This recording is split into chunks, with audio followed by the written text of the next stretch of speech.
Howdy, folks. Welcome to another episode of The Inciting Incident. I'm your host, Tim Shields. I'm pretty excited about today's guest. If you like deep conversations, you're in for a treat. So my next guest is Dayan Fisher. So before we go into his bio, I want to add a little texture to this conversation. I met David about 2 years ago at a Thanksgiving party at our mutual friend Manette's place. And we wound up hanging out at the end of the night, sitting around the fire, talking about consciousness, love, childhood wounds, all this stuff. And it was a profound conversation. I kind of walked away thinking, wow, this guy's going through some deep processing. And I am excited to tell you about his book, which is, it's called The Map, The Navigation, Translation to Life and the Human Experience. If you're listening, you can't see this, but I'm going to describe the cover. It's like one of those old time explorer maps and how they always lay out the terrain. Some of the terrain is scarcity, knowledge, healing, trauma, breathing, inner child work. And in the center, in concentric circles, which I want to ask you about that eventually, there is an X, and it's enlightenment. So it is a beautiful, simple, profound book. And I say simple because as a writer, simple reading is really hard to do. You know, another interesting aspect of this backstory is when we met, we kind of had this text exchange, and he shared a lot of his poems and writings with me. And I didn't always get the time to put in the attention I wanted, so I apologize for that. But last night, I pulled all of your poems and I read them all. So we're going to get into a little bit of that as well. In his bio, he just wrote, "I am God." So now, folks, this is not blasphemous. And I also know we're going to get into that. In fact, it's one of the last lines of his poems called The Map Back to God. But just for fun, I'm going to read the bio I strung together. So here we go. Dayan Fisher is a multi-talented artist known for his work as an actor, writer, painter, and poet. With a commanding screen presence and a distinctive voice, he has portrayed memorable characters in both television and film, including roles in National Treasure, 24, and NCIS. His performances often showcase his ability to bring intensity and depth to his roles, making him a standout in action-packed and dramatic narratives. Fisher is a dedicated writer whose work explores themes of human experience, emotion, self-discovery. His poetry reflects a deep and introspective perspective, often blending raw emotion and lyrical beauty. As a painter, he channels his creativity into visual expression, using color and texture to evoke powerful imagery. His artistic pursuits, whether through words, paint, or performance, are deeply connected to his passion for storytelling and the exploration of life's complexities. Fisher's diverse artistic talents and commitment to creativity make him a unique figure in the entertainment and arts industry, continuously pushing boundaries and inspiring audiences through multiple forms of expression. And I'll add one more thing. I was in the shower this morning and this song came through, "Can't Find My Way Home from Traffic." And I was like, oh, that's interesting. As I was thinking later, I'm like, I think that's going to frame this conversation. So anyway, David, I'm so happy to have you. Welcome. Thank you. Wow. Sorry, just listening to that, it's very humbling. Thank you very much. Well, it's true. So I always start these podcasts usually with the same question, which is, who were you? Where were you? And did you have any idea who you wanted to be when you were 17 years old? Who was I? 17, right. What just came to me is funny enough, at 17 years old, I remember I was on a kibbutz in Israel when I went from 17 to 18, and we had lied, me and my friend, telling everyone we were 18. So it was my 18th birthday and I was 17, but I told everyone I was 18. So I was pretending I was 19, and it was right on the border of Gaza, funny enough. And so wow. I was at 17, did a stint in the kibbutz in Israel, traveled throughout Israel, went to the desert, lived with the Bedouins, then traveled through the Greek islands, having a mad, crazy time. Missed Live Aid, didn't even know it was happening because I was on what they call the Magic Bus, which the Who sang about, which is a god-awful experience. So I was backpacking and traveling for the 17th. And then I ended up a stoner in North London for the rest of my 17 years. Well, yeah, around then I was a bit of a stoner. Are you from London or you just wound up there? No, I'm from London originally. Okay. So then did you have any idea what you wanted to do with your life at that point? The mantra of this little boy was, I want to play. My mother asked me, what do you want to do when you grow up? And I said, I want to play. She said, you can't, life's a struggle. And I thought, well, you're all fucking miserable. Excuse me, I don't know what language I can use. But I wanted you can say whatever the fuck you want. I wanted to make sure that I enjoyed my life, because all the adults around me were busy moaning and complaining. So I just knew that I wanted to do something that I loved, and I wanted to do something that wasn't going to be the drudgery of work. So, but I didn't know. And I had many, many menial jobs and little jobs for a certain amount of time. That's some pretty heavy programming conditioning early on. Life is a struggle. Yeah, life is a struggle. You've got to work hard. Life's not easy. You have to have responsibility. Oh, fuck, really? And be like you? I got hit. That's what I actually got hit for that, for literally saying what and end up like you. And I got hit for that.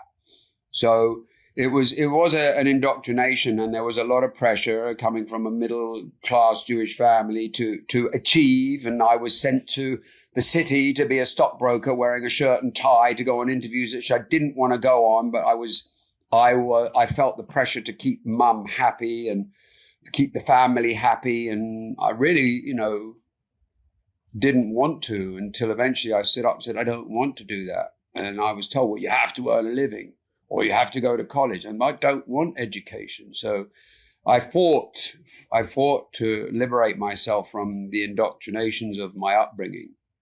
Sounds like the Pink Floyd Wall album a little bit. Which actually, I didn't even realize that, but we'll get to that whole thing where you can, we'll get to that. But so how did you get into acting? So I was doing lots and lots of different jobs, and then I fell into Clubland London, and I lost a job. I was working for 4 years doing pistachio sales when I lost my job because the company went bankrupt. So I was unemployed for a while, and then I fell into Clubland and drugs and dealing drugs and taking drugs and a lot of models. And I was surrounded by models and famous people and selling drugs, and I liked that world. And then I thought I could be a model, but I was too short and my hair was thinning. And then I just decided, I'll join an agency and do commercials. And I had no aspirations whatsoever to be an actor, but I landed a job doing a British commercial for McDonald's. And I literally had to play this construction worker that got a scratch card in McDonald's and won and did this dance outside. And I loved it. I fell in love. Then at 27 or 28, I went to night school and trained at Royal Central School of Speech and Drama. I joined a theatre company. I did improv. I went to the actor studio. I just found the love of my life. And everyone said I was crazy. My mum said I was crazy. Everyone said it's the worst profession to get involved in. And I'm like, yeah, watch me. that is kind of imprinted into your soul, I think. Yeah. So it's I believe, and they say this, it's one of the hardest industries in the world to break into, and you have to have an unbelievable determination and courage, because you are literally being rejected constantly. It's kind of like a writer trying to get a book out into the world. Yeah, absolutely. They, when I came to Hollywood, someone used the phrase to me, the top three. And I said, what's the top three? They said 3% of actors can pay their bill, which means 97% of actors cannot pay their bills from acting. They have to work 2 or 3 other jobs. And I'm like, who wants to go on a 3% chance of earning a living? A 97% chance of struggling and failure. Wow. Okay. Well, I'll be one of those 3%. Thank you very much. I like that. So Is that what brought you? Did you have a film career in London, or did it really kind of take off in LA? I was doing bit parts and commercials and pop videos and a little bit of TV hosting, but I knew the market was Hollywood. That was it. It was like, well, why not go to where all the work was? So I came to Hollywood and I struggled, did commercials and bit parts, and I did a pilot. And then I think after 4 years here, I landed a role opposite Nicolas Cage in National Treasure. And that after that, for 15 years, I just constantly worked on and off. I was always auditioning and always working, and I became really well known as a bad guy, and I thoroughly enjoyed that. But killing and dying, it's a lot of fun. But it's an amazing, surreal existence to be an actor in Hollywood. I'm sure you can say, you don't have to go too far into it, but I'm sure say something about that. But I will also say you achieved your goal of play, because you get to play as an actor. You get to become somebody else. I was playing and getting highly paid. And at the same time, then I could paint, and I was having art shows, and I was writing my own books. And it was like, look at me now, Ma. See, I'm playing, I'm getting paid. I'm not. I didn't see it as work. The only thing that was work to me was learning lines, which was bloody hell. It's not fun. So, did your mom or dad ever recognize you for your success? My mother was exceedingly proud. It took a while, because to get to National Treasure was 8 years of struggle. So. When that movie came out, I went back to London and I took her to the premiere. And she was exceedingly proud. That was an amazing moment. But before that, she would always call and say, Uncle Paul said he saw you in this. Auntie Jean said she saw you in that. Everybody keeps calling my mum and telling me. So she was very proud. My dad, this is a great one, 8 years of breaking my balls. He was living in the Bahamas at the time. And he once called me a bum, and I thought, I'll fucking show you. And so, I grafted and worked my way, waiting tables, doing bit parts, and I got National Treasure. And I knew he was going to see it in the Bahamas the next day with my stepmom. And he said, I'll see you in the film tomorrow. I'll call you after. And I'm waiting. And, to be in that movie and to have the part I had was pretty damn good for me. I'm very proud of it, and I still am. And I got on the phone and I said, well, what do you think? This is what he said. You could have said more. Oh, my God. Priceless. When was he born? How old was he? He passed last year at 88, so figure that out. But, yeah, it was a moment where I was ready to go have him be so proud of me and then go, oh, okay. Nothing's changed there. Wow. He when I was a kid, I was at boarding school and I play rugby, and I'd say, "You're going to come and watch me play rugby?" Yeah. And I'd play rugby, and I'd look for my dad, and he wasn't there. But I'd play and look for my dad, and he wasn't there. And at the end of the match, I'd be like, and then I'd phone him, "Sorry, son, I'm busy. I'll come next time." Every time. So it wasn't like I wasn't used to that. Yeah. But that moment of, I'm on a worldwide hit movie, Dad. You could have said more. That's a big psychic weight for a kid or even a middle-aged person when you hold this person that you're trying to impress and they're just like, bah. But that's the beauty is at that point in my life, it was okay. Wow. What do I need from this person? I don't need anything from that person. But what was I looking for? I bring to myself. Mm-hmm. There's a great line, Sir Laurence Olivier, who's one of the greatest actors, when he was asked why he got into acting, and this ties into it, because he was asked, why did you get into acting? And he said, look at me, look at me, look at me, which is, Mummy, Daddy, see, look, see, I'm a somebody now. And that's what I was looking for my dad to validate me. Look, see, Dad, I'm something. And he's like, not enough. Wow. So you go through Hollywood 15 years. Were you living kind of the high life and living fast and hard? Luckily, I'd done all my drugs early before I became an actor. But after a certain amount of success started, then you know, drinking was definitely part of the constant celebration of, and I, you know, hung out with some incredibly well-known people and had some fun times. And, you know, it's intoxicating, and with women and drink and people knowing your name and people recognize you. And that's also another surreal place, because people think you're something special. People talk to you very differently. As soon as they recognize you, you are not talked to like you're a normal human being. People raise you to it. And it's like, no, I fucking hit my marks and speak lines. So there's a very different surreal energy of being a known actor where, yes, there's some nice treatment, but you could be sitting somewhere and someone just approaches you. What? Oh yeah, shit, I'm an actor and people know me, but you're not. You're having dinner with a friend, or and people feel that they can just walk into your life. So that was also a very odd thing. But yeah, there was wonderful times, and I mean, Hollywood stories and things that I can share and talk about of my experiences and what I heard from other very well-known people. It was a privilege.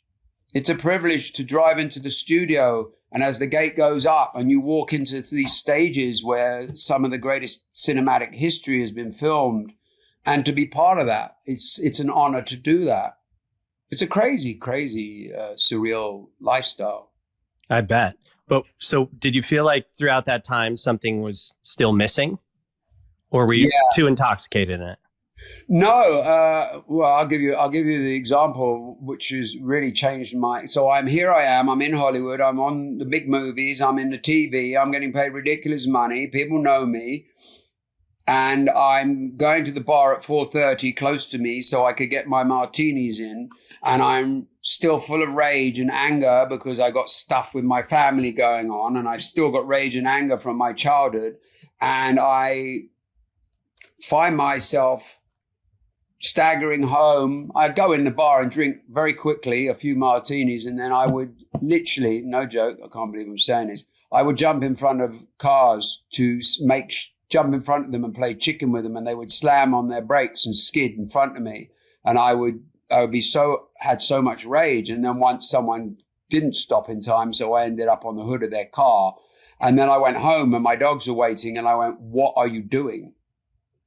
Wow. What are you doing playing chicken with moving cars? What are you doing?" Full of rage. And so I quit drinking and dived into everything I possibly could to figure out, here you are apparently living the dream, and you're miserable and angry and playing chicken with moving cars, drunk at 4:30 in the afternoon.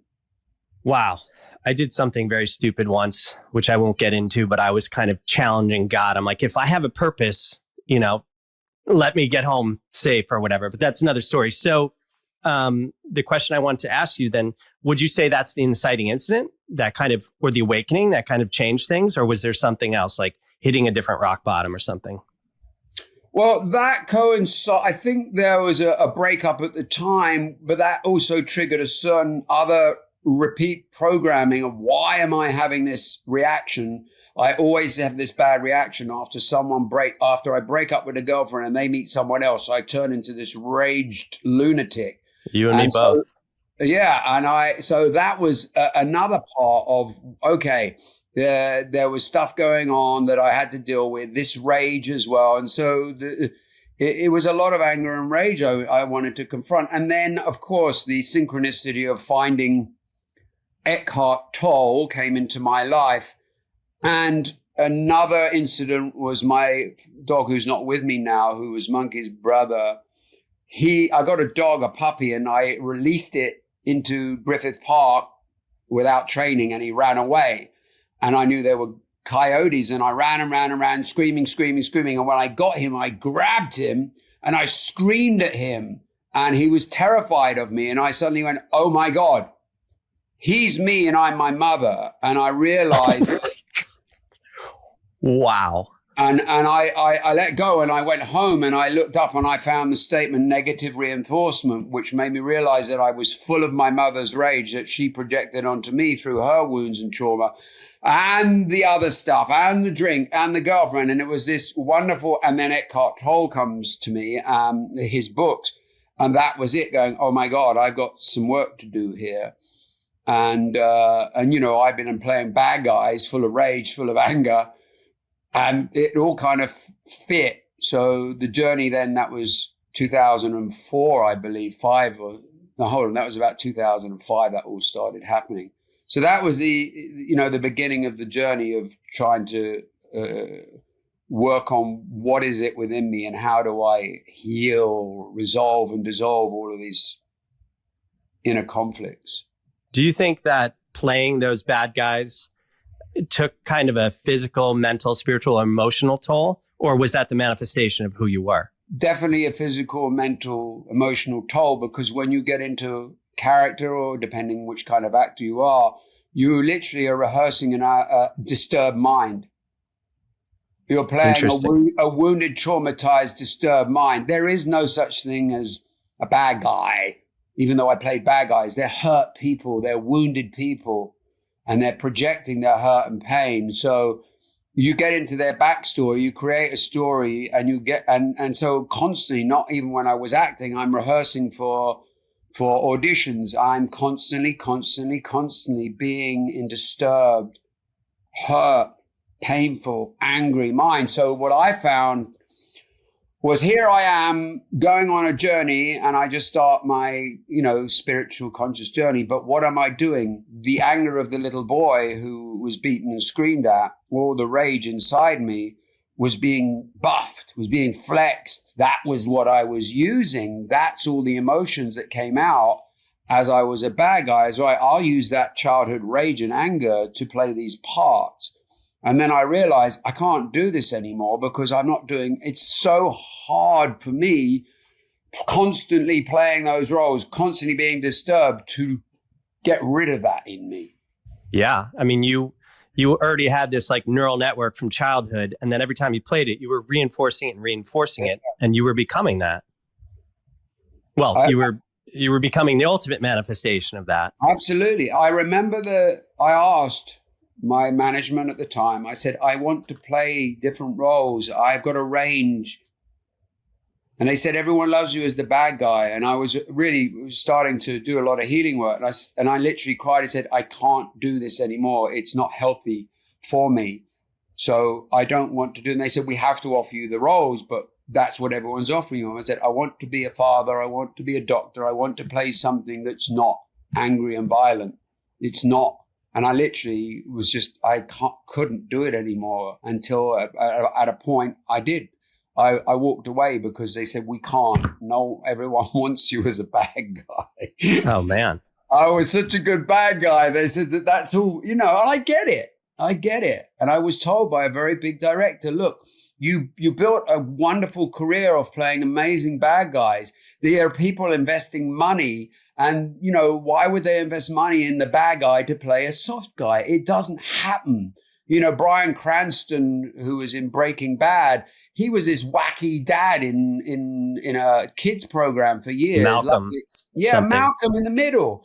And someone took an amazing chance, but luckily for the fact that he was only in a kids show, that not the mainstream saw him. So when Bryan Cranston, came into Breaking Bad, it was like the world didn't fucking know who he was. But he'd been in his career for years. And so, I was told it's very hard for people to invest in someone that has such an incredibly strong stage or whatever screen presence and a reputation, because it's someone else's money. So unless you start off as a known actor as being, what do they call it when I can't remember the word now. Character actor, when you do all different roles. And so now your career is based off of that.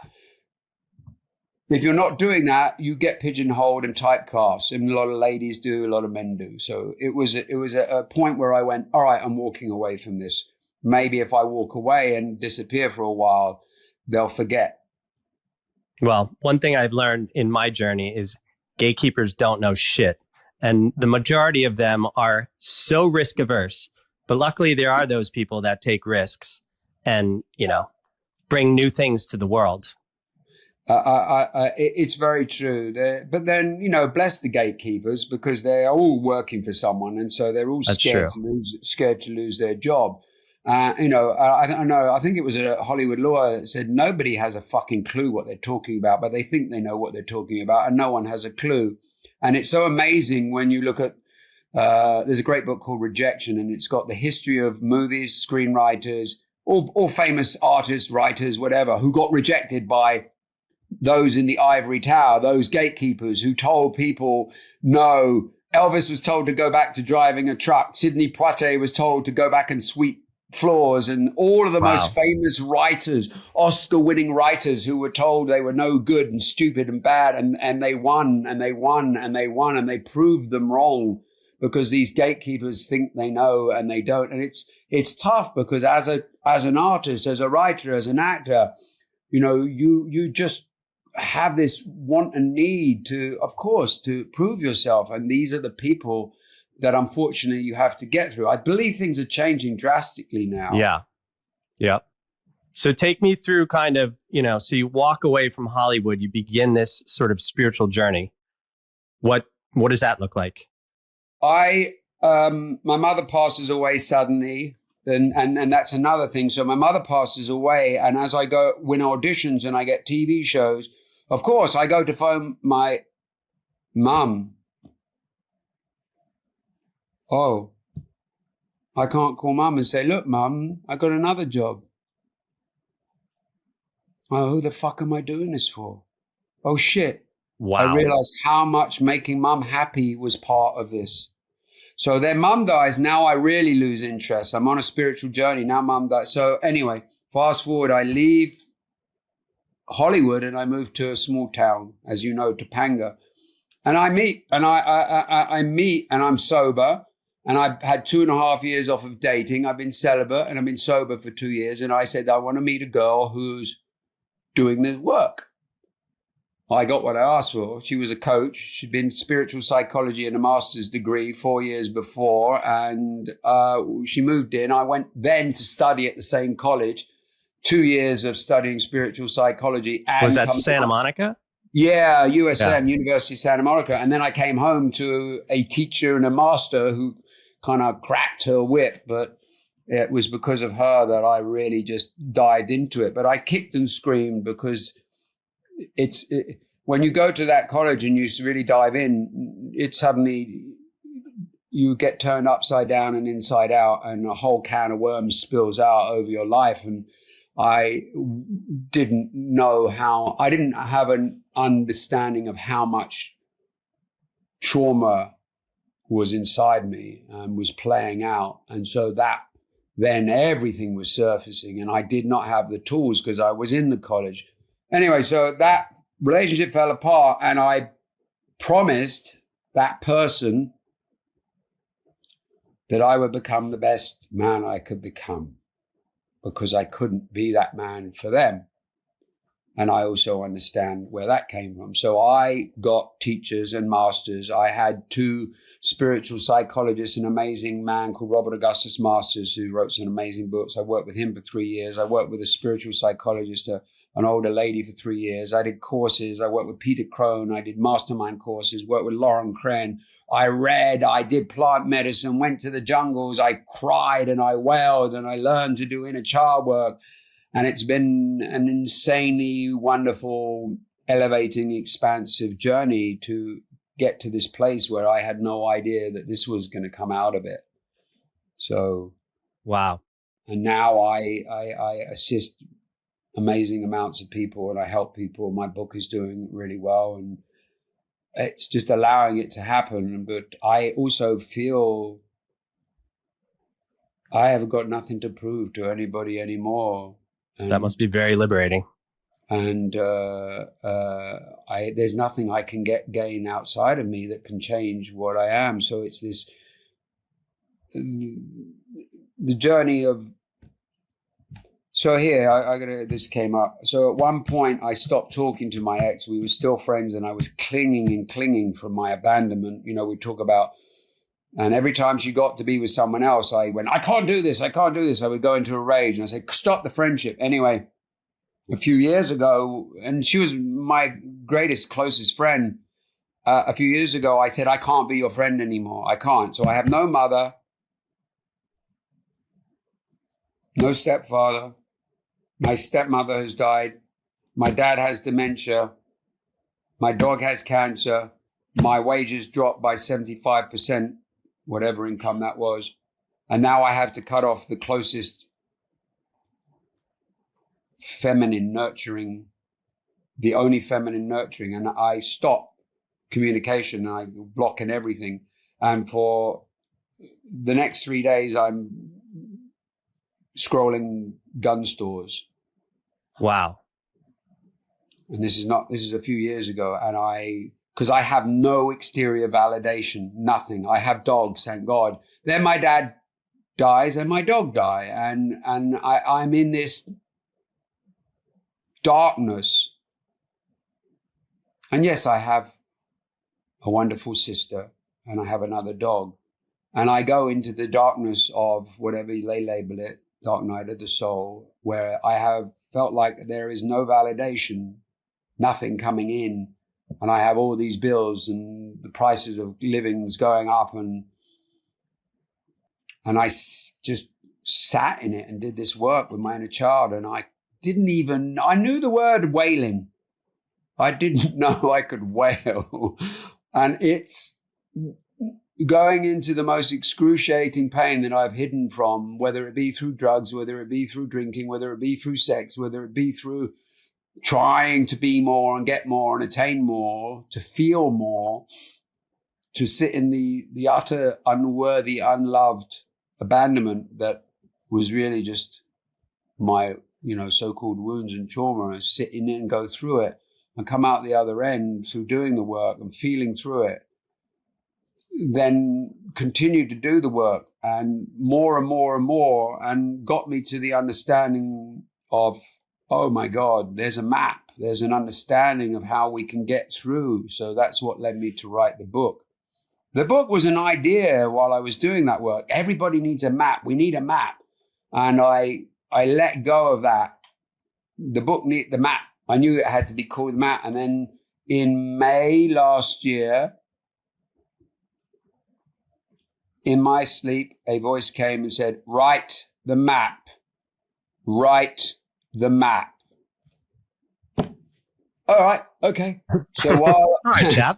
all right, okay, I'll do it. So as I was writing it, I wasn't doing any structure. I just realized that something was happening. Okay, this is the next chapter. I wasn't formulating or structuring it. Okay. This seems really odd. And then when I finished, I read it and went, I think this is fucking amazing. And I didn't even, okay. And then I pushed it aside, and I came back to it and went, and there's that great statement from a movie, by Jove, I think she's got it, My Fair Lady. And I just thought, okay. And by that time, social media just blew the fuck up. I don't know. I posted one thing in May, and then the book was written, and it all coincided like synchronicity. And I thought, well, I don't need a publisher. I don't need a gatekeeper. I got a publishing deal for a fiction that I wrote, and I ended up walking away from that because they wanted to compromise my story. And I'm like, no. And they said, yeah, we want to make it a commercial. I said, no, I'm not compromising my art. So then this book has been doing brilliantly since it's come out 3 months ago. And now I'm going to bring out my other book on the back of this, which is a fiction. And I don't know whether it will sell the same, but it's a little story. But it's just this, okay. And the reviews and the response from people, and you have to apply it though. All of the intellectual knowledge you learn has to be applied in the moment of life. Yeah. This will tell you. It tells you, and it's really an amazing understanding, and there's obviously tools and examples, but it's this application of every moment of your life is the only way to shift a life of not applying these understandings. Oh, that's a good lead into a question I wanted to ask you, but I mean, isn't that the best feeling when you're just writing and it's coming through you? You're just the vessel. It's like you go into trance and you're just listening to, are you listening to your own voice lecturing to you? Like, what is that process like for you? Or do you not even?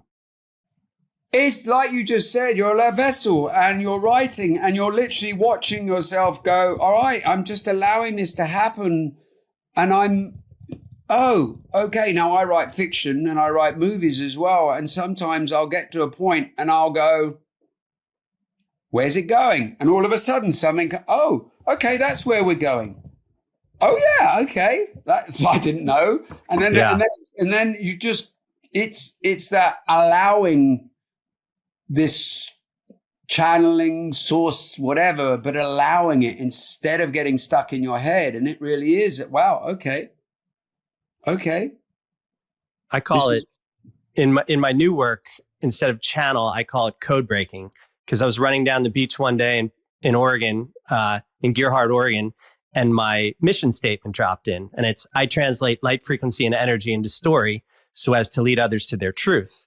And that's really what the body is. It is this vehicle that transmutes information from beyond the light spectrum in sort of tandem with our experiences and feelings and emotions into our life experience. Yeah, I believe we are all connected to some mind-boggling amount of information, storytelling, wisdom. It's all there for the grabs, and it's within every single one of us. But of course, due to the indoctrination of thousands of years of programming and conditioning, that we are these mere meat suits. Yeah. That we block ourselves off, and there are, I struggled because I always had a very traumatic school life. I wasn't an academic. I literally got ridiculed at school. So to become a writer when I was dyslexic, can't spell, terrible at grammar, and was literally ridiculed by the whole school for not being academic, to take this on has been an amazing journey. And now I own it, where before I couldn't own this. But absolutely, we are just here to, if we allow it, if we can get to that wonderful space that you're saying, where I'm just decoding what's coming through me. Yeah. It took me, I started writing at 17, and it took me years to call myself an artist or a writer because I didn't feel worthy. And now I just say, writer's right, because writing is a way of life, and it's a way of being, and it's a way of expressing, and really you taste and touch the world through the tip of your pen. Yeah. That's how you process it. And, us writers, I think artists, the majority of us are writing about what we're trying to master in our life. And for me, it's surrender and trust. And, your book and probably my new book, it's like, we're actually creating a framework for us to exist in this human body, in this physical third dimension. At least that's what came through this morning when I was in the shower. Yeah, no, absolutely. This wonderful mess that we got ourselves into, and which we are now decoding ourselves and dissolving all of the programming and the software of our childhood that gets in the way, to eventually where we liberate ourselves, where we do live in this experience. And that's that great line from Christ, to be in this world, to not of this world, where all of a sudden, oh, shit happens, It's okay. It's okay. Oh, okay. The dog's old, he's going to die, I'll cry, but it's bloody love. It's love. It's all love, where you can reframe everything to come out and learn the surrender happens like that. And that's the beauty of what we are working on, not just for other people, but we're doing this for us. It's kind of like, I want to figure out the jigsaw puzzle for me, and you want to read it, go for it. Yeah. I want to get into love and your work and all that stuff, but I want to ask you one more question, which came through when I was on this hike yesterday. I was thinking about kind of my awakening experience, and I was 17 and I didn't really know what I was doing. And I took like a heroic dose of mushrooms at a Grateful Dead concert, and I just fucking tripped balls, pierced through the veil, had this experience. And I was trying to, figure out how to, express it. And it's like, it was almost like I broke out of this fascia. And then fascia is the connective, for anybody. Fascia is the connective tissue around our organs and muscles. And it's like I was on this trajectory, maybe from where I grew up, maybe to go to New York City, become a lawyer, whatever, a stockbroker. I don't know. That's what people around me were doing. But it's like when I kind of broke out of this fascia, I actually kind of came into a new being. And in that, I came into kind of a new timeline. And I was wondering, what do you think of the intersection of timelines and healing your pain? We all have this pain from birth, this soul ache. It's almost like this imprint that we're trying to get into and solve. So if you can heal that, which it sounds like you did, or you're still in the process, like how has that altered your timeline, which we'll just call possible trajectories? So firstly, I love soul ache. I like that. Thank you. It's really the soul calling you back, but your trajectory of timelines. I'm trying to figure out what that means in my. Well, I guess it's just like, how did healing, all this inner work sort of alter who you are? I mean, because you could have stayed on that timeline, on that trajectory of possibilities, and you could have used the gun and ended it, or jumped in front of another car, but you started this healing journey. Right. So this is a very intriguing thing. I have an amazing astrologer friend, Coyote Star Astrology. And when that girl who I met moved into the house and we lived together, before I went to college, this astrologer told me, your journey is to work through all of your pain, all of your trauma, all of your your wounds. And that is your journey. If you decide to take this journey, and then when you come out, you will become a teacher. And she told me that, and I went, yeah, right. Okay. And so I believe there is definitely astrology is not woo-woo. It's a design. It's been there for thousands. It's been used for thousands of years, but it's a design of the makeup of the universe. And so it was predicted. I was told by a medium when I was younger, you're going to be a healer. Yeah, right. I was this pothead drinking 17-year-old. And okay, I get it now. This is where I am. So it altered the fact that I was in this egocentric acting world, to then crack my way through myself, to find my own place and space within myself, where now all I'm doing is sharing my journey. And it seems to be, this is all I have to do is be me. This is all I have to do. This is the vessel that, okay. And I have formulated a really special private session work, which really shifts people's lives. And I got other ideas to do things, and I'm allowing. It's just, okay, I don't know where this is going. Like I said, before May last year, I was just, I want to be a writer. I've got 8 movies. I don't have any representation. I would like to see my movies made. I really love storytelling. I don't have any representation. I was writing off, constantly getting rejected from literary agents, literary managers, be it Hollywood literary, or be it in books. 3 years of rejection. And then all of a sudden, I wrote this book at the same time, started doing private work. This is what I'm doing. So the timeline is, I kind of was told this, but now this is where I am. Okay. And it's just, all right, this is what I'm doing, is I'm here to assist others who want to take this journey but don't know how. And I had to go through everything I went through. And that moment, the moment I was scrolling, this is really beautiful. I was scrolling for guns. I sat in my cafe in Topanga. It was my birthday. I was all alone having breakfast. What birthday? Do you remember? It wasn't that far ago. You said 2015, right? Was that? No. I'm talking, I'd done a lot of work, and then I was just in that dark hole of no validation, and cut off my best friend, my ex.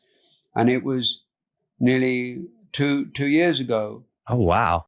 And I just sat there, and I was on my birthday on my own, and I knew people in a cafe, and I'm scrolling gun stores, and I was holding back the tears, and I'm done.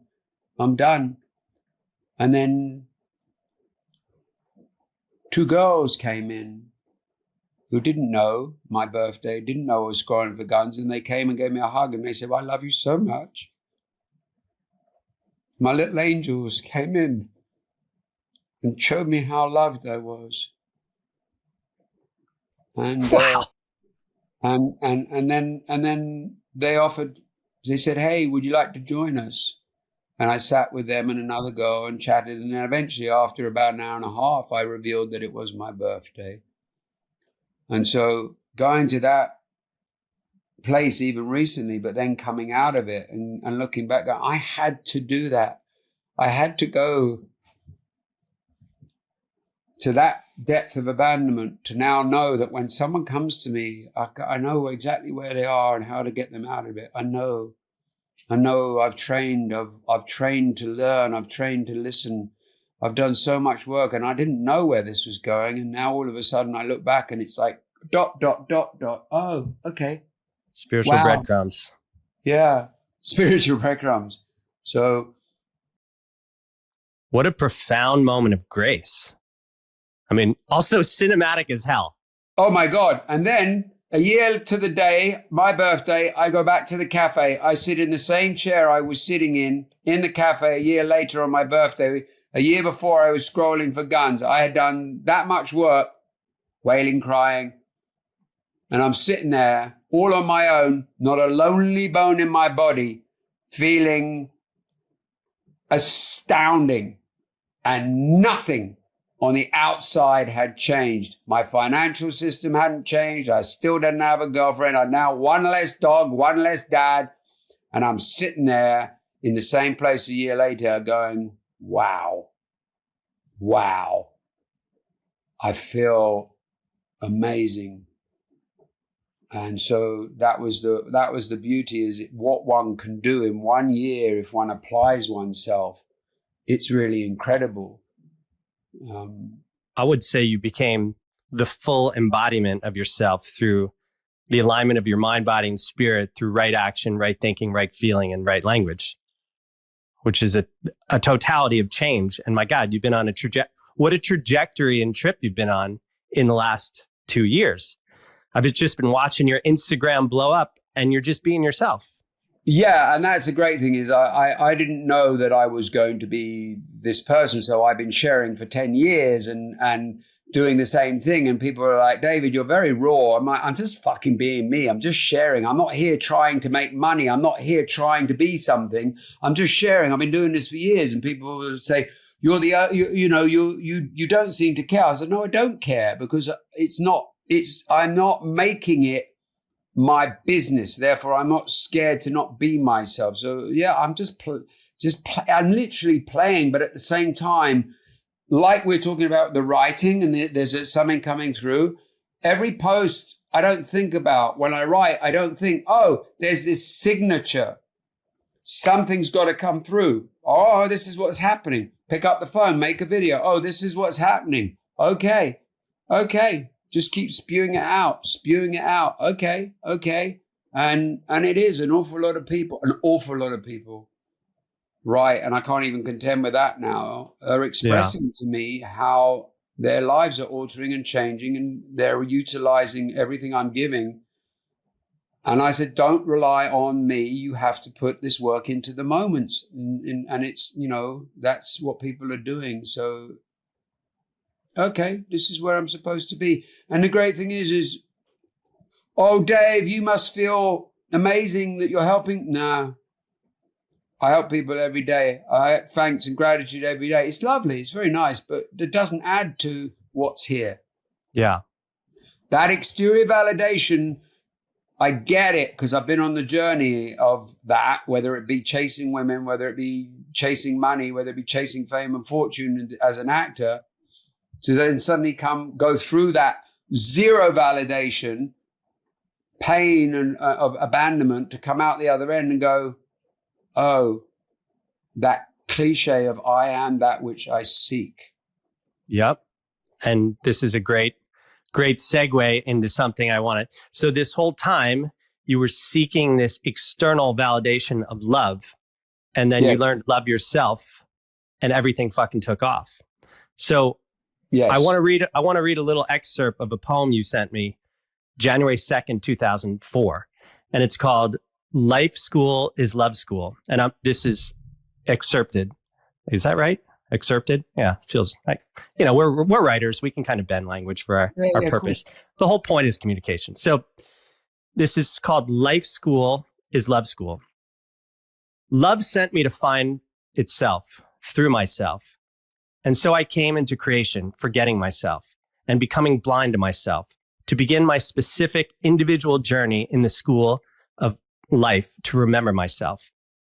All else and everyone else was there as lessons and teachers to show me to show me who I wasn't, to show me all that was not true, all that was not love. All else was there to mirror me, to trigger me, within me, to present the opportunity for me to find my sight, for me to rise above. The greatest design of the human is the genius of the genie of us. And the genie is our authentic, loving self. And the cork is all the fuss. The school of life is to know this of thyself, to uncork the genie again and again until the genie of us can bring us back to wealth. Above my blindness, above the dark, for all that is not love is just a sin. And sin is a life that misses the mark. So find thyself within the self and know thyself in truth. For when we learn to see this way, we start to live in love as proof. In joy, in tuition, in sight, in lighten, in love. Tell me about that. Could you send that to me, please? He sounds wonderful. I sure shit will. I'll send you this. I'm crying at my own poem. That's it. I got choked up too. I mean, I actually got time to read all this stuff. So I'll send you this 22-page Word doc you sent me last night. The life is a school. We come in and we forget everything. But when we're babies with this beautiful joy and love, and then we interpret our surroundings and we make misinterpretations, which become misperceptions, misunderstandings, and then we create limiting beliefs. And that is our karmic journey.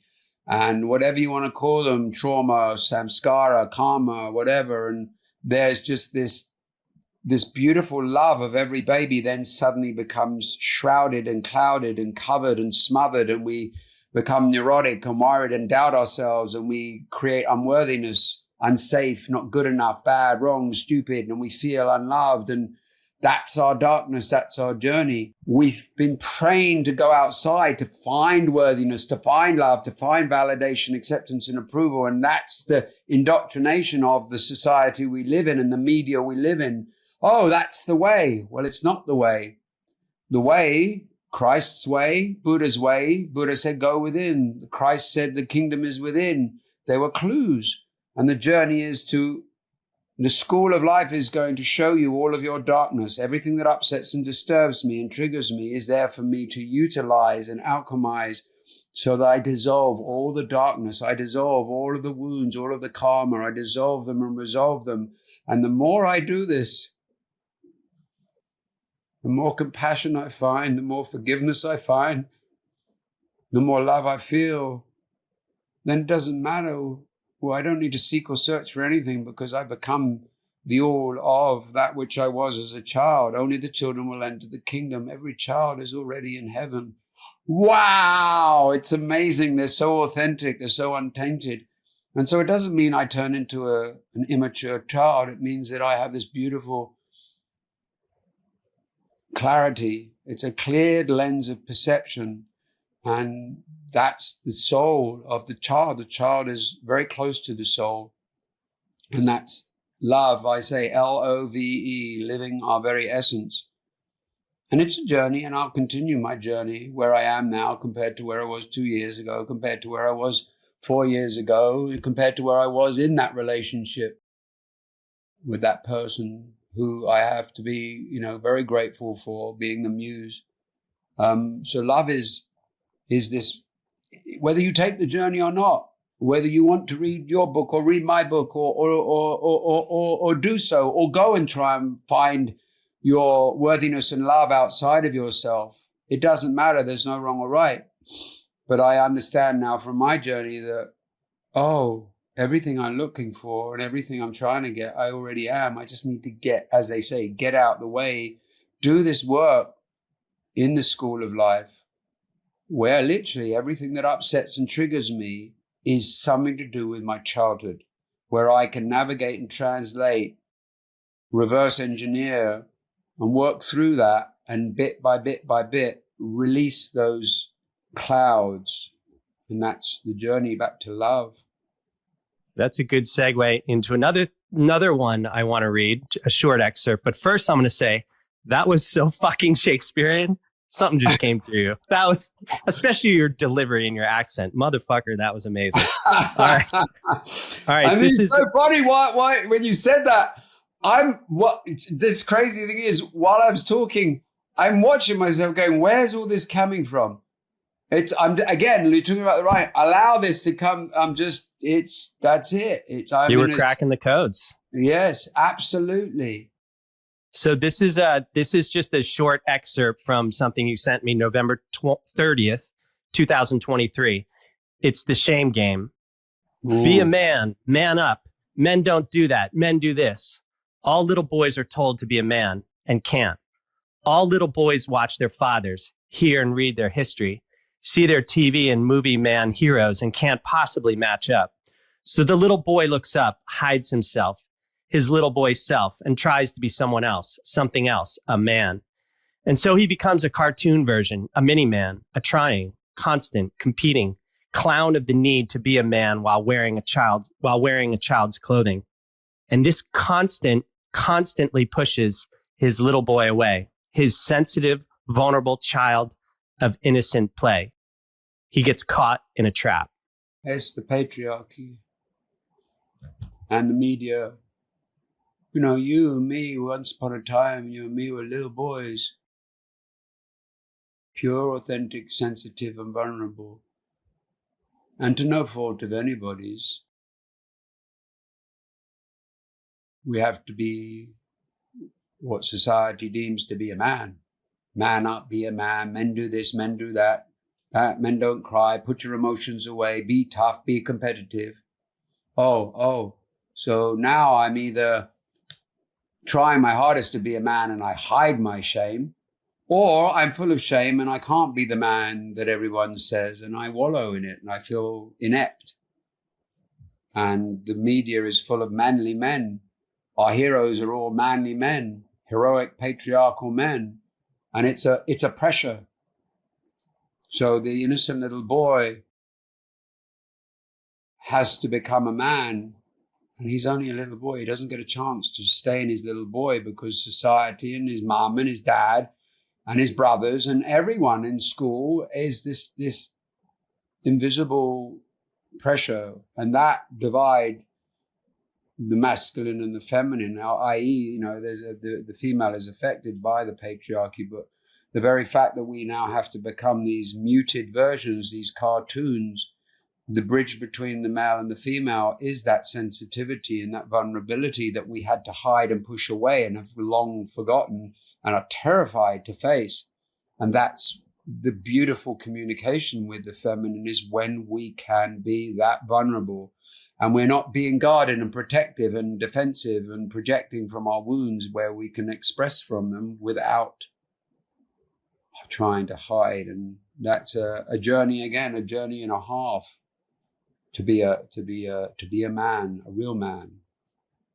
Amazing. I want to talk about your painting, but first I want to say, have you ever thought about writing a kid's book? Because you wrote this one called Scared City, and it's like a little story. Oh, Scared City. And I was reading it and I was like, what if he painted this, you know, all the pictures to this book and did Scared City? I read it and that's what I thought of. I'm like, this is a kid's book. It's a valuable, powerful lesson. Yeah, I actually have. I've produced, I don't know how many, but I've got a certain amount of kids' books online on Amazon, which I produced myself. Oh, amazing. Yeah, maybe about 6 or 7 of them. And they've all got wonderful messages in them. they're all on Amazon. I think there's 6 kids books. I've got another one which a fiction called The Kings of the Kingdom of Love, and it's a real poetic dance of how to solve the world problems through love. And all of the children's books have all been influenced by my journey and by my travels. They've all got wonderful messages in them. And the idea is the next thing is I grew up with Roald Dahl's collection of stories. And so I would really like to put them all into a hardback book. And yes, it would be nice that a gatekeeper would do that, because I'm doing this all myself. And so my sales have not been very supportive, although now, the map is very different to kids' books. It's a very different audience. I'll be interested to see how the fiction I'm going to bring out very soon transfers onto the audience that love the map. And then I to do the kids book. But thank you. Yeah, I love writing for children. I'm very much in touch with my child, and I think the younger children start to get these wonderful messages in narratives, which is easy to bring to them. Then we change the world that way. Yeah, I mean, and I would say you're probably writing to your inner child as well. It's probably very healing for you as well. Oh, absolutely. I actually wrote a fiction for adults, and it's called Me and Him, and it was my little boy growing up in a divorce in the 70s with my golden retriever, and I meet an entity that helps me go through their bitter, angry divorce and deal with all the understandings of religion and class, and it was told by the little boy. So I had to write it in little boy language. And it's really tough to not use adult vernacular, not use and to go, oh, that's a bit of a big word. And so it was very beautiful and innocent to write through the eyes of my little boy. And the great thing is, my stepmother got together with my dad, and they were so horrible. When I go and visit them, they would spit venom at my mum and spit venom and say horrible things about my mum. And I sat there and I would just take it because, and I wrote this in the book. And my stepmother read the book, and then she said it was years and years later, and she read the book and she cried. She said, I cried and cried and cried. She said, I had no idea what we were doing. I said, no, you didn't, did you? You didn't know. Wow. And she said, I'm sorry. I said, it's okay. I said, but you don't realize how sensitive children are, and you're busy being spiteful and hurtful. So, that's when it's been, I've done some other things with poetry as well, where people have turned around and gone, oh my God, that's me. I'm like, yeah, I had to put it in a poem for certain people so they could understand how I felt. Well, I have a feeling the world is going to open up to you in very big new ways, through your art, through your poetry, and yourself as a teacher. So I'm looking forward to witnessing that journey. But now I want to talk about your painting, because you use love all the time in your paintings. I actually have a sticker on the back of my computer, the wall. Yeah. So you just started passing these stickers around, right? Yeah, so I have, these are all paintings, and they're all got the word love in them. Oh, here we go. Yeah, back up a little bit. There you go. All right, so everything has the word love in it. Here we go. And they're all paintings. That last one is Love on the Wall by Pink Floyd. So hold on. They can't see it. Oh, yeah, people listening. Yeah. So I took the album of the wall and I just used the same writing and put the love, and it worked perfectly. I actually think that's my cleverest painting. I love it. And so I have been painting the word love for however many years now. And I have a gallery in my house full of love, and I have a website, thepoweroflove.art, and that's where it is. I've even written a movie called Love about a man who breaks his heart and has a painting and creates stickers. But these stickers I've given out 275,000 of them now. Everybody in Topanga knows them. I do not advertise or put my name on my website. It's really for the sake of love. And it's very beautiful when I hear the stories, or the people in the coffee shops tell me, or I see people and children in the coffee shops with them on their computers or on their phones. And it's like, okay, It's another way I'm spreading my message, whether it be kids' books, whether it be movies, whether it be Instagram. This is what I'm supposed to do. I'm supposed to bring more love to the world from a little boy who just wanted to be loved. Yeah. Well, I would say to circle back to the beginning and that song that came through this morning in the shower, Can't Find My Way Back Home. I'd say you're finding your way back home, which is just yourself. Yeah. It's very impressive to watch. I'll just say, because it does not take, most people are too afraid to take this journey of healing and to go inside and stop blaming the finger and seeking, that exterior love. It's like, they don't teach you when you're a kid, like, about loving yourself. It's like, that's been like the last 5 years. It's been a hard journey. Yeah. The greatest thing is the word. It is a tough journey, and it's a courageous journey. And the word courage comes from the French word coeur, which is heart. And what is the courageous journey we're talking about and writing about? And that's the journey back to love, the heart, where we get out of this, the wounds, the trauma. This is all the neurosis. That get out of that. This is the hardest journey from here to here. Mm-hmm. And there's a lot of trapdoors in the mind. It's hard to get out of that. It's hard to get out of that labyrinth. It's harder than Legend of Zelda. Well, again, I've learned now that I have compassion for my ego, because my ego, it's not going to die. It's just going to become I'm going to be in control, dear ego, not you anymore. And it's like, I want your suffering. I need your pain. That's how I live. No.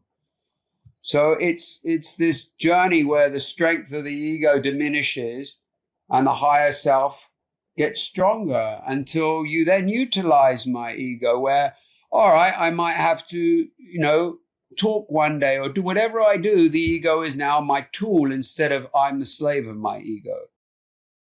Yeah. When I was younger, like a young artist, aspiring writer, I was like, I'd give up my sanity to produce great art. And, it was all about my hurt and my angst and all this stuff. Now I'm like, fuck that shit. I just want peace. I want peace, and I want to create, and I want community, and I just want to be, joyful. Happy is a fleeting state, but joy is an attainable state of being. I'm getting closer. I'm getting closer every day, but not quite there yet. Again, yeah, absolutely. We've been told to seek happiness, and happiness is like a drug. It's like, oh, I got a bit of happy. Oh, I got a bit of pleasure. But are you happy? Yeah. Oh. And that's the thing, is even in the darkest moments when shit happens, or someone passes, or a dog passes, you find, I've expressed this to people, that we use the word grief, but it's the most almighty outpouring of love. And so we again can alchemize the moments which are seemingly painful, but it's just love.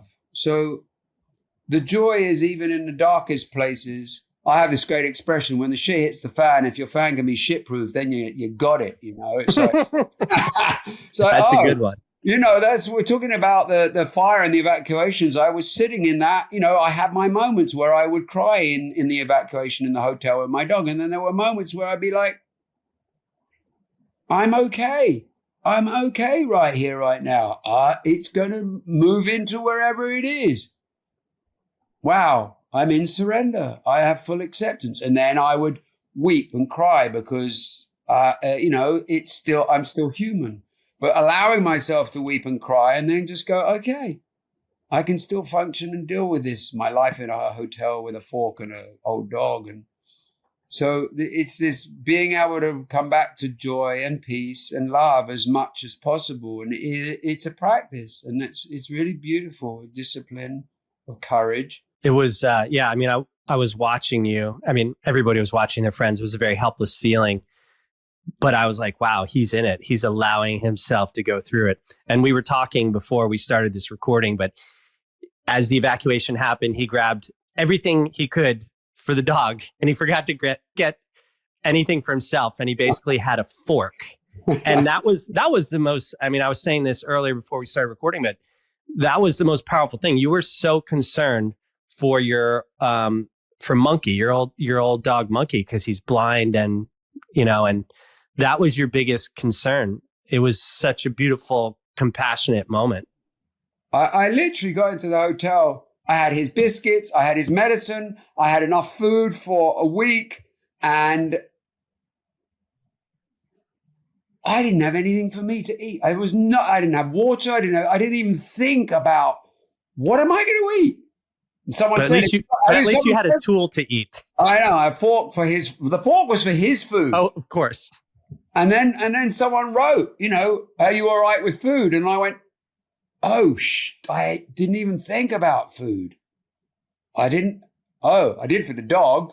Okay, I'll figure it out. Luckily there was a kind of a small mall and Trader Joe's and other places around the corner, which was, a godsend, because I couldn't leave the dog in the hotel room for long because he was so disturbed by it because he didn't know it. He's, blind, deaf, demented, 17-year-old, and I had to be there.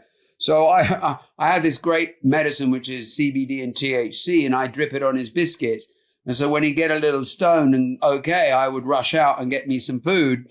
But I, most of the time, was making sure that if he came to and was awake, that I was there, and I'm there, and I'm there. So, but yeah, number one importance in my life, that little dog. Wow. I see a movie just about your life, man. That's what I want to see. And then at the end, you were playing yourself. Well, the movie Love, which is about my life and about an artist with a broken heart who goes through, it's very much like a contemporary Good Will Hunting. So he goes through therapy to learn about love and relationships as he goes through his breakup, and he's an artist and he makes his art. That's about me. There's another one about a drinking stage of my life and a breakup, where I utilize a lot of my journey in my movies, and there's there's another movie about it's really about men and shame and how to deal with shame, and that's also a part. Went through a lot of my journey going through my shame, which was where my rage and anger came from. So I put a lot of that in the movie narratives and storytelling. A story of my life. The epic isn't over yet. I think we'll wait for that. But I think it's actually probably part 2. You're in the second act right now. Oh yeah, this is. I think you're right. And I said this before social media took off. I said to a friend, something is about to happen in my life. I just got this and then social media just blew up and didn't stop, and it's not stopping. It just keeps going. The book is, again, I did this on my own, no gatekeepers, and that's going unbelievably. And now someone's reaching out. Would you like to do a course? Would you like to do? Yeah. Okay. Yeah. So, all right. Okay. Where is it going? Doesn't matter.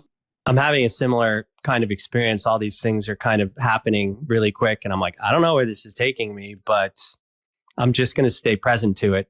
I don't want to get lost in the future or, creating imaginary stories of what could be or what could go wrong. It's like, I just show up and do the work every day. Right, Tim, and do the work. And as you said, you do this journey, and the more you do the journey, the more you keep breaking the codes, the more you keep coming back to, like, answering, as you said, the soul's ache and soothing it and being there for it. This wonderfulness of, wow, look, now I'm doing everything I love to do. And at the same time, I'm in love. Love. This is the in love. I'm not in love with you, in love. Inward love. Yeah. Like the baby, the child, the child is in the kingdom. It's just in love, in joy, in awe with life.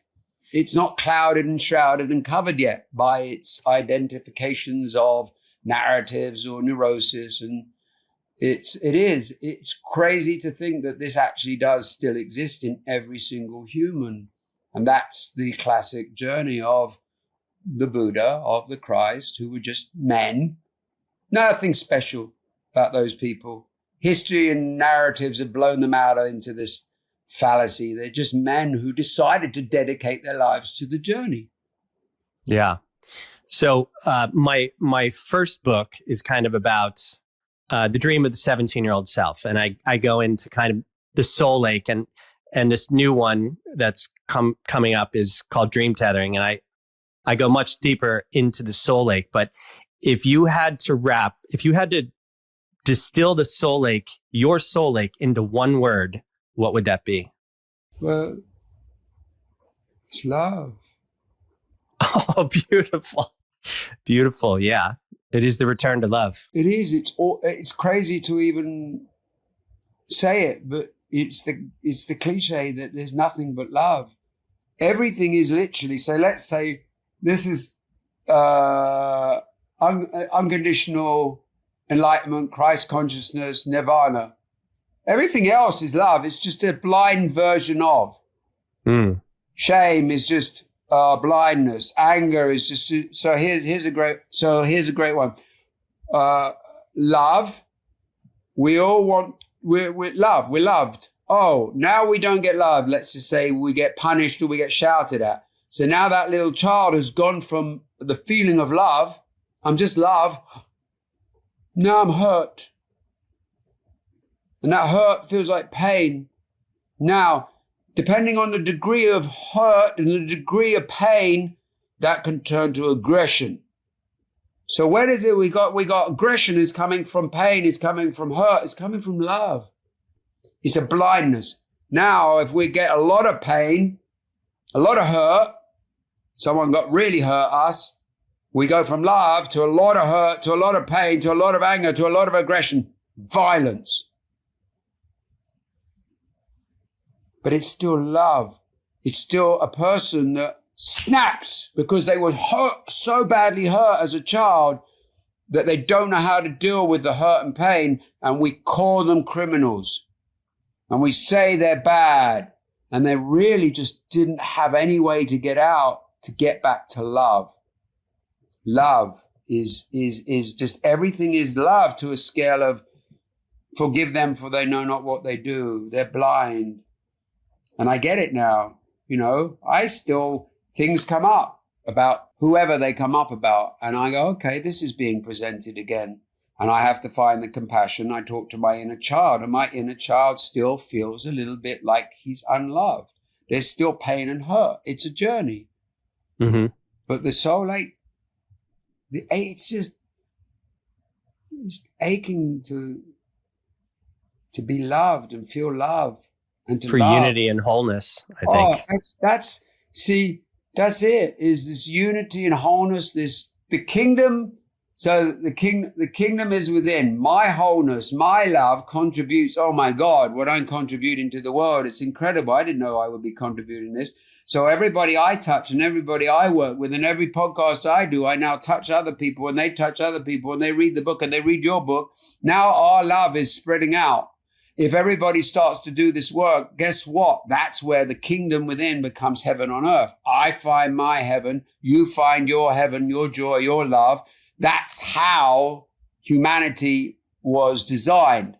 And we are in the greatest place and space in history where we have access to so much beautiful information and so many teachers for the first time. And we're not listening to the rulers and the governments and the kings and the queens that have commanded and the dogma. We're all finding our way now. And there's more love on this planet than ever before in humanity. I agree. I say we're in the world of a million gurus. Yeah.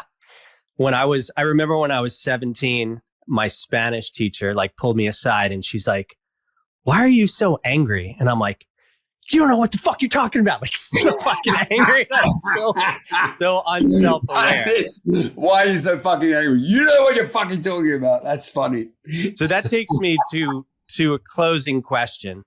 If you could tell that 17-year-old kid, that angry 17-year-old kid who was also so innocent and an artist, heart open to the world, just starting his journey, what would you say to him? Yeah. It's a hell of a ride to get to your heaven. That is good. What a beautiful, profound note to end on. Man, I knew we were going to have a great conversation, but this exceeded my expectations. So thank you for your vulnerability, sharing your heart, for all you're bringing to the world and expressing, because that's what artists do. They express that inner journey. So where can people find you?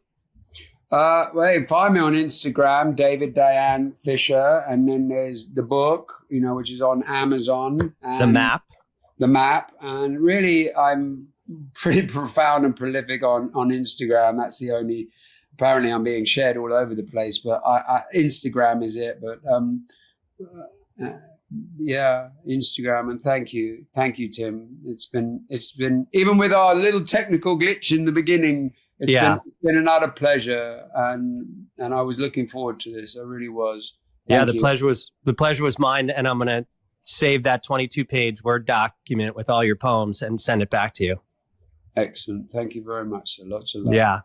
If you like this, thanks for listening. Share it far and wide. Follow I'm at The Real Tim Shields on YouTube and Instagram and all that jazz. I keep saying, please make my publishers happy. So, I have to, they're my overlord right now. So, well, that was awesome. And I hope we do it again one of these days soon. Absolutely, sir. Thank you again so much. Yeah. All right, folks. What a pleasure. Dayan Fisher. Until next time.